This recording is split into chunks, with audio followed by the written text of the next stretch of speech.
چلنے والے یقین کے ساتھ حضور صلی اللہ علیہ وسلم کے طریقے کے مطابق اور فضائل کے استحضار کے ساتھ اور اللہ پاک کے دھیان کے ساتھ، اللہ پاک کے راضی کرنے کے جذبے کے ساتھ اور نفس کے مجاہدے کے ساتھ، جب یہ چار اعمال ان 6 صفات کے ساتھ کریں گے تو دل کے اندر ہدایت کا نور کامل ہوتا چلا جائے گا، اور پھر اللہ پاک سینے کو کھول دیں گے۔ جس کو اللہ ہدایت کا نور دیتے ہیں، اللہ فرماتے ہیں وَيَشْرَحُ صَدْرَهُ لِلْإِسْلَامِ، جسے اللہ ہدایت دیتے ہیں اس کو شرح صدر بھی نصیب فرما دے۔ کیا مطلب؟ جیسے سیدھے راستے پہ چلنا آسان، ایسے دین پہ چلنا اللہ آسان کر دے۔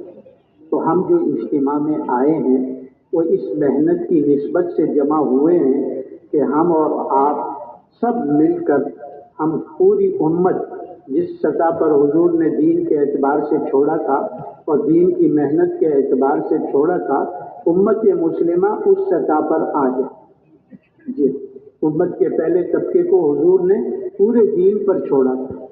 پورا دین کیا ہے؟ ایمانیات، عبادات، اخلاقیات، معاملات، معاشرت اور قضا، عدل و انصاف، یہ پورا دین۔ اور پھر پورے دین کی محنت پر چھوڑا تھا، ان کو بتا دیا تھا کہ میرے بعد اب کوئی نبی نہیں آئے گا، اب غائبین تک دین کو پہنچانا تمہارا کام، تم آخری امت ہو۔ تو دین کی محنت پر حضور نے ان کو کھڑا کیا اور وہ دین کو لے کر دنیا میں پہنچے۔ صدیوں تک محنت کرتے رہے، دین دنیا میں پہنچتا رہا۔ جی ہاں، اور جب سے امت نے اس محنت کو چھوڑا تو دوسروں تک تو دین پہنچانا دور کی بات، مسلمان دین سے رہ گئے۔ تو ہمارا اور آپ کا اس اجتماع میں جمع ہونے کا مقصد بھی یہی ہے کہ ہر مسلمان دعوت دے، ہر مسلمان تعلیم میں لگے، ہر مسلمان ذکر و عبادت کا اہتمام کرے، ہر مسلمان چھوٹے بن کر لوگوں کے ساتھ حسن سلوک کے ساتھ پیش آئے۔ یہ اعمال ہر مسلمان کرنے والا ہو اور ان صفات کے ساتھ کرنے والا ہو۔ تو اب ہمارا اجتماع انشاءاللہ عصر سے پہلا بیان شروع ہوگا، اور ابھی ماشاءاللہ مجمع بھی آپ حضرات تشریف لے آئے ہیں، تو یہ وقت قیمتی بن جائے، یہ وقت ہمارا قیمتی بن جائے۔ اور یہ قیمتی کب بنے گا؟ جب ان 4 اعمال میں گزرے گا۔ جی ہاں، دعوت میں، تعلیم میں، ذکر و عبادت اور خدمت میں، یہ ان اعمال میں ہمارا وقت گزرے گا تو جس مقصد کے لیے جمع ہوئے ہیں اللہ ہمیں اس مقصد پر آنے کی توفیق عطا فرمائے گا۔ تو یہ وقت بہت قیمتی ہے، اس کا ایک ایک منٹ، ایک ایک سیکنڈ بہت قیمتی ہے۔ دیکھو، آپ نے اس کام کی نسبت سے اجتماع میں شریک ہوئے ہیں، گھر بار چھوڑا، کاروبار چھوڑا، بیوی بچوں کو چھوڑ کر آئے، وطن کو چھوڑ کر آئے۔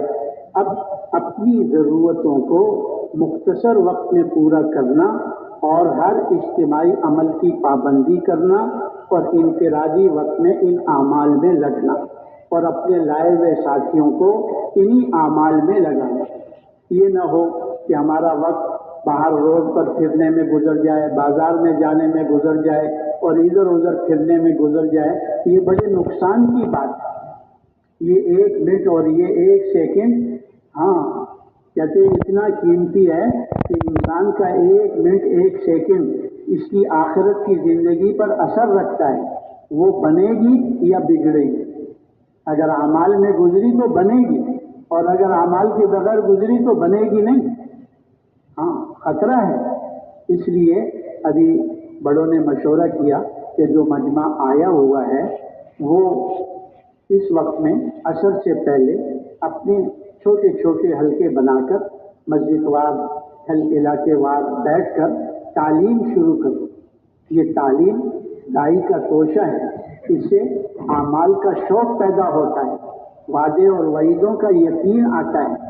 وعدے کے یقین آنے کی برکت سے اللہ معروفات پہ چلنا، نیکی کرنا آسان کر دیتے، اور وعیدوں کا یقین آ جائے تو منکرات سے بچنا، گناہوں سے بچنا اللہ آسان کر دیتا ہے۔ تو ہم اس وقت کو قیمتی بنانے کے لیے جیسے بڑوں نے فرمایا کہ بھائی مجمع کو اپنے اپنے چھوٹے حلقے بنا کر تعلیم کر لینی چاہیے، اور پھر انشاءاللہ 3:45 بجے اذان ہوگی، 4:15 بجے عصر کی نماز ہوگی۔ پہلا بیان انشاءاللہ ہمارا عصر کے بعد شروع ہوگا۔